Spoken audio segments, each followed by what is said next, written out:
Welcome back everybody to another League Basics video. My name is Nathan and I just wanted to today go over how to configure your runes and masteries, and maybe you're new to League, maybe you're a returning player. This has actually been a requested video from a good buddy of mine who has been wanting to pick up League and learn it more, but he doesn't really know how to pick his masteries, and maybe he's new to the game, so he's wanting to learn on what masters to take on a champion and what to do. So let's get started. So if you're new to League, or maybe you are a returning player like I said, and you don't know exactly how to find your runes and how to set them up properly, maybe you've been in a rush when you're about to start a game and you're just panicking, you don't know what runes to take, I'm here to help you with that. So you're going to go over here to the collection, you're going to click runes, and this is what's going to bring you up. It's going to bring you up to a rune page. And what we're going to do is, you can see I already have a bunch of runes already configured, but we're just going to ignore those. And we're actually going to create a new one. We're going to click create new at the top right. Now, let's go over the runes for a minute. We have the precision tree, we have domination, sorcery, resolve, and inspiration. Now, I'm going to go over just a quick little bit over every single one real quick. Now let's start with the precision tree. Now the precision tree, it says on the bottom, it's improved tax and sustain damage. A lot of the precision tree usually you're going to see on bruisers, same with like marksmen, people who just want to fight and just always want to constantly do auto attacks. Personally, if you were to do a precision tree, you would most likely, well, let's go over it for a minute. So let's click the precision tree. So if you're gonna, let's say you're going to 80 carry. Typically 80 carries, let's say like a typical 80 carry like Caitlyn might want to take either lethal tempo, and what that does is when you auto attack a champion, you'll gain a huge amount of attack speed.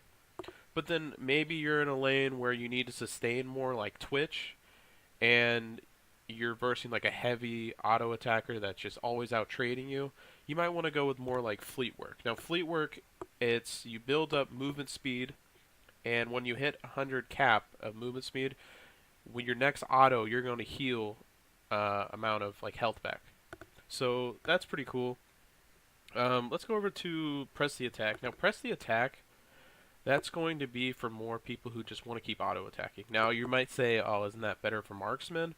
Not necessarily. Some marksmen do want to take it, I guess, to say, such as like Lucian. Lucian is like really broken right now with press the attack. He's one of the top 80 carries.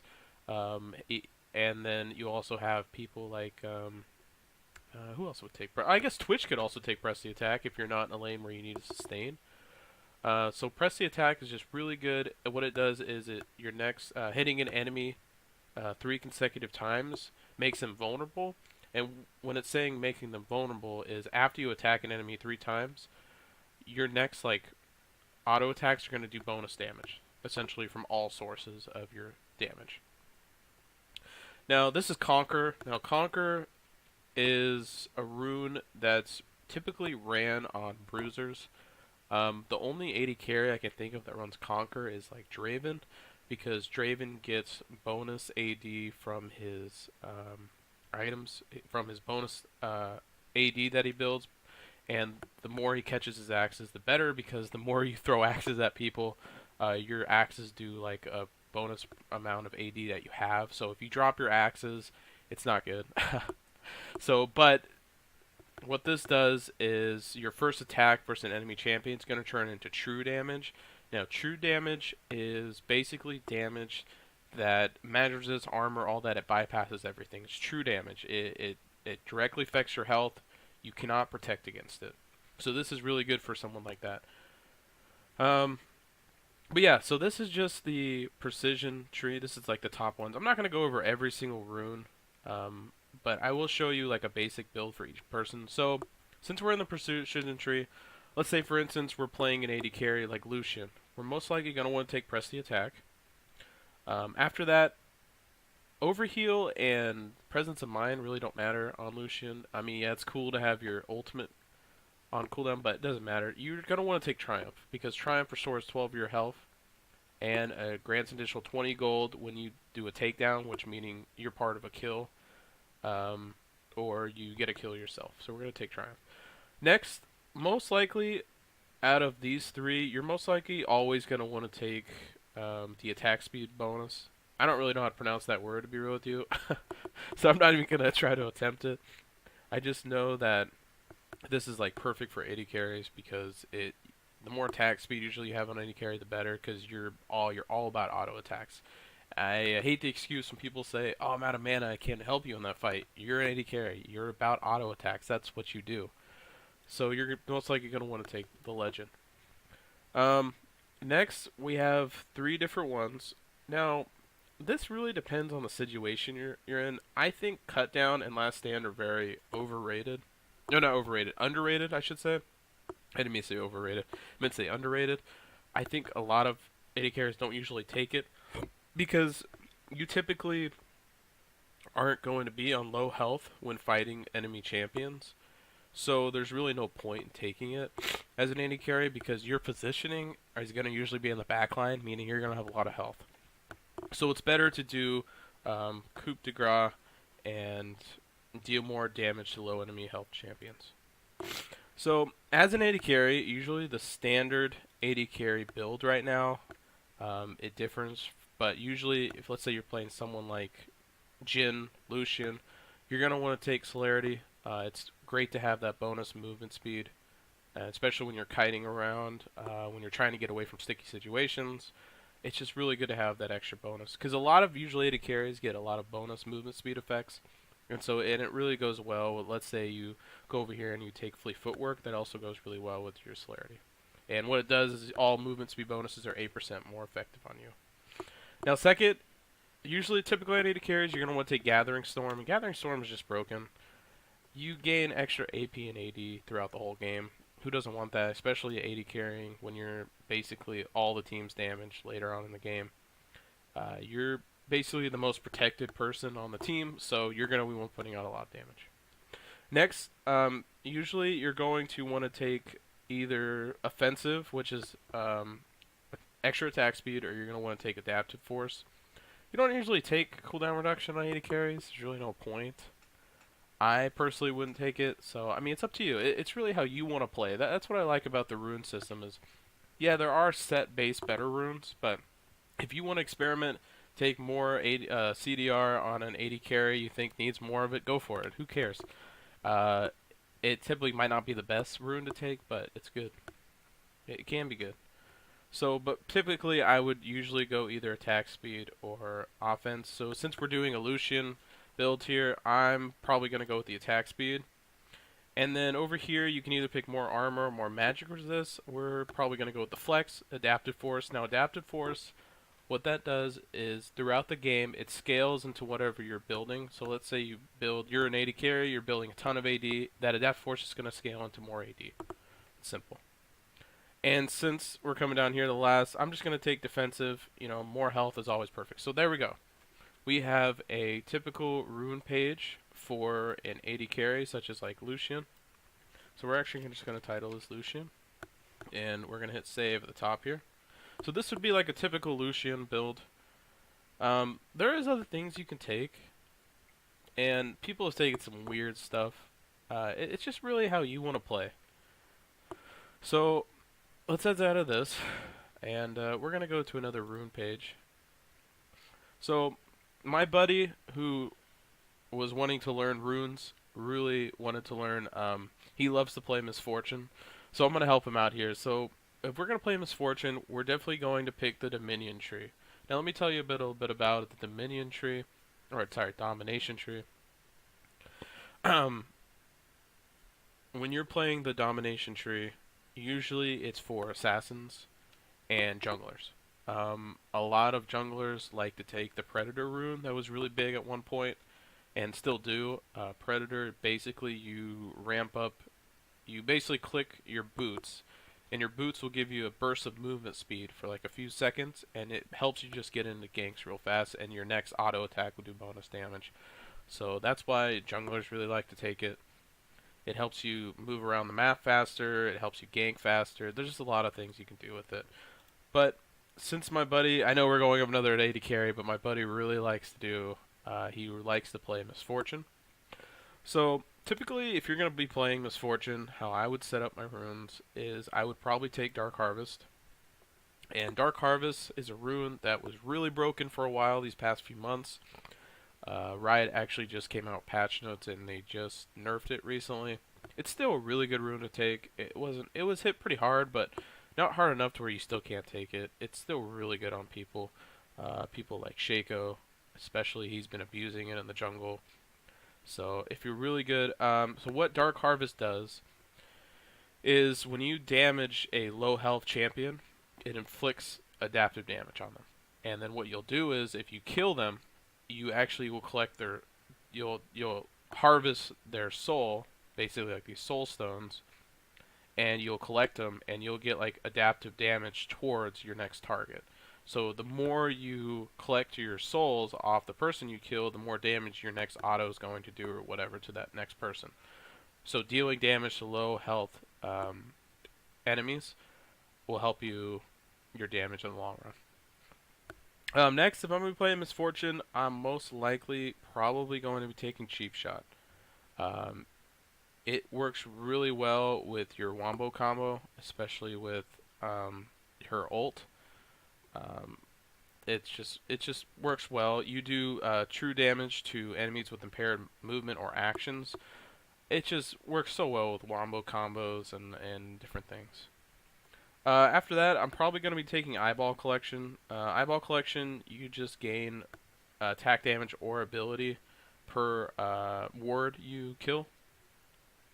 And then after that, I'm most likely going to be taking Ultimate Hunter for Misfortune. Ultimate Hunter works so well with... so what it does is after you get a takedown, or a kill, or you're part of a kill, you grants permanent cooldown reduction on your ultimate. So the more you can spam your ultimate on Misfortune, the better. She's basically an ult bot.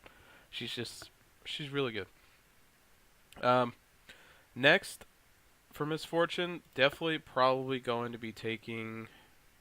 I don't know, there's a couple of things you can do. Personally, I would probably do Celerity and Gathering Storm. That's just me, so like I said with like Lucian or Jhin, typically AD carries are just going to take these. You can also go Triumph or Coup de Grace for lower health champions. That's really good too, because that Coup de Grace is actually going to help with your Dark Harvest as well. So really, it just depends how you want to play her. But I'm gonna take Celerity and Gathering Storm. And then next, you're just going to take a flex, and then go defensive. So we're gonna call this the Misfortune tree. So let's name this Misfortune. Probably spelled her name wrong. I'm a terrible speller, so if I spelled her name wrong, whatever. So this would be like your typical Misfortune setup. There's different things you can take on her, but this would probably be the best one that I would say. But it's up to you. I mean, like I said with runes, if you want to experiment, take other runes, go for it. There's nothing stopping you. So it's your own game. Alright, we're going to go back. We're going to create another rune page. Now let's go over the sorcery tree. The sorcery tree is typically going to be for mages or supports. Usually people who do a lot of burst damage, and it helps them excel their abilities, and it helps them get more resource. So a typical sorcery tree, you're going to be taking it on people like, well, let's take for example, a really good phase rush person is going to be someone like Ryze. Ryze would typically want to take phase rush because he's really good at kiting, first of all, and he's typically a late game mage carry. So when you're playing Ryze, it's good to like really rush around the map. And what phase rush does is after you hit a champion 3 times with attacks, your next ability is going to grant you a movement speed bonus and slow resistance. So it's really good for people who want to just move around and like kite. Mages are really good at that. Mages are typically people who also want to zone, so that's also really good. Now, if we're going to be playing Ryze, probably going to be taking Mana Flow Band into Either Celerity or Transcendence. I don't see why you take Absolute Focus while you're above. I mean, you can. So this is kind of a hard one. All three of them are good for Rise, especially with Phase Rush and go really well with Celerity. Transcendence can go really well. You gain 10% cooldown reduction when you reach level 10. That's really good on Rise. The more you can spam your abilities, the better. I personally would probably take Celerity. That's just me. I like the movement speed, and because you're going to be building a ton of cooldown reduction items anyways. And then after that, I would probably take either Gathering Storm or Scorch. And I'm probably going to be doing Gathering Storm. And then your next for Rise, I would probably take into the Inspiration Tree. Now, the Inspiration Tree is kind of a tricky tree. It's kind of weird in a sense of it's usually you'll see a lot of like sports take it. What it can do is it can give you free boots at 10 minutes. Well, not free boots. So you start the game with like these little boots, and at 10 minutes you'll buy basically cheaper boots.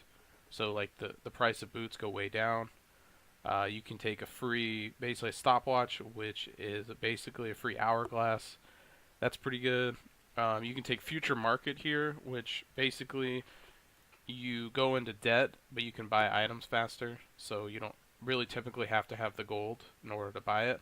So what it does is like, let's say an item is 500 gold, but you only have 250. It will let you borrow that gold to use it. And then I don't know. There's just a lot of other stuff here that's really good. This is a really good one. Usually people take Cosmic Insight. It'll give you a cooldown reduction, max cooldown reduction, summoner spell item. There's just a lot of cool things here. Just look at. Hex Flash is kind of a fun one. It basically gives you another flash once you're flashed on cooldown, but it's like a wind-up flash. So after you flash, you'll get a Hex Flash, and you'll press Hex Flash to do like a wind-up flash, and you'll like flash in place somewhere. So it can be good. But we're gonna be playing Rise, so most likely, I like taking Perfect Timing to build into my Hourglass later on. And then also do Cosmic Insight, and then we're going to take Offensive, Flex, and Defense. Alright, so this would be a typical Rise setup.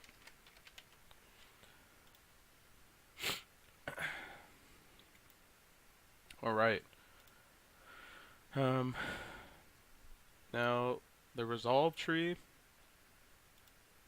Let's talk about the Resolve Tree for a minute. The Resolve Tree, you're typically going to want to take,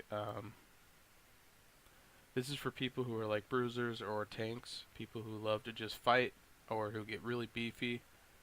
A perfect example of a Resolve Tree is, let's say, like Aftershock. Now, Aftershock, you gain, once you immobilize an enemy champion, you're going to gain a burst of magic damage, and you get more defenses. So this would be typically on someone like Maokai. Zac takes it. People who are big tanks usually take Aftershock. People like Nautilus would be really good with it. Now, there's 3 different choices you can take. Shield Bash has been a really big one lately. I like to take Shield Bash. So let's say we're building Nautilus. So we're going to call this the Nautilus rune page real quick. Now, Nautilus is typically a tank. He's like an AP tank. So we're going to take Aftershock. And then with Nautilus, I like to take Shield Bash because whenever you gain a shield, your next basic attack will give you bonus damage to a champion.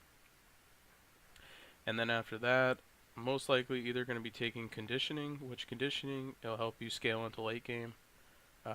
After 10 minutes, you'll get bonus armor, magic resist, or you can get Bone Plating, which is pretty cool. After the next 3 basic attacks or attacks you receive from deal less damage, so that's really good. And Second Wind is just after you take damage from an enemy champion, you heal back some of that health. So if I'm playing Nautilus, I'm mostly going to be doing Conditioning unless I really need it. Bone Plating to defend off like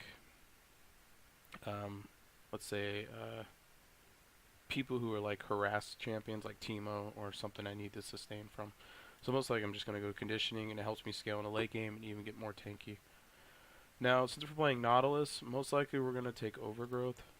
Um, Nautilus's shield is based off how much health he has. So the more health he has, the bigger the shield he's going to get on his W. We're not mostly going to take Revitalize. That's kind of pointless on him. I mean, you can take it.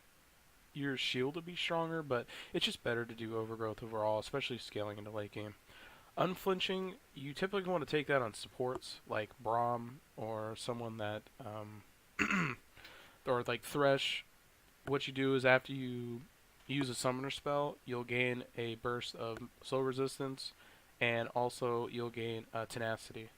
So tenacity is just like magic resistant armor. So, but we're gonna be taking Overgrowth since we're talking about this is like tank. This is like top lane Nautilus build. So, now since we are top lane Nautilus, we have a couple options here. We can either go into the precision tree, or we can go into the sorcery tree. Sorcery, if we're needing more extra magic resist, we're most likely going to take Nullifying Orb, and probably Gathering Storm or Transcendence. But since we're going to be playing Nautilus, I kind of like Gathering Storm here for fighting, and it just gives you some extra damage while you're tanking. You know, I don't know though. Transcendence is really good too. It's good to have the cooldown reduction. It's really just how you want to play it. But let's say we want to be. Personally, I like to take the extra attack speed and the coup de grace on Nautilus. Nautilus does a lot of damage that people don't realize, and it can be really good. Nautilus works really well on attack speed as well. Because when you have your W shield on, you get like bonus damage towards your autos. And so attack speed just works really well on Nautilus. But, I mean, that's what I'm saying. It just really depends on what you want to take. I'm probably going to do offensive and then do defensive. Alright. Now let's go over one more. So, typically when you would take the inspiration tree first, are people who don't really need or don't really benefit from other masteries. And a perfect example of the sorcery tree is, let's say you're playing Urgot top. Urgot is really good with Spellbook, and the reason being is Urgot doesn't really work well with other masteries, or it doesn't really make sense to take other masteries on him. Spellbook's just really good because you can switch out your spells. So what it does when you're in game, once you use your summoner spell, you'll get a cooldown, and you'll be able to switch them out. After that, I would most likely take Magical Footwork or Perfect Timing. I'm going to take Magical Footwork. I would most likely want to either go into Minion Dematerializer or probably go into Biscuit Delivery. Biscuit Delivery works really well with the Time Warp Tonic. Biscuit Delivery, you'll gain a biscuit every 3 minutes until 12 minutes, and it restores some of your health and mana. Now, Time Warp Tonic used to be different. They recently just changed it so that once you take a potion or a biscuit, you'll gain you'll gain movement speed, and you'll gain health and mana just right away. So once you take your biscuit, all this stuff will hit you right away instead of having to go over time. So this is usually the typical Urgot. We're going to call this Urgot. And then after that, if I'm playing Urgot top, I'm going to want to go in probably Shield Bash and Bone Plating. Urgot can gain a shield on his W, and then Bone Plating is just good for sustaining. I'm going to go adaptive, and defensive. Alright, so we have our runes.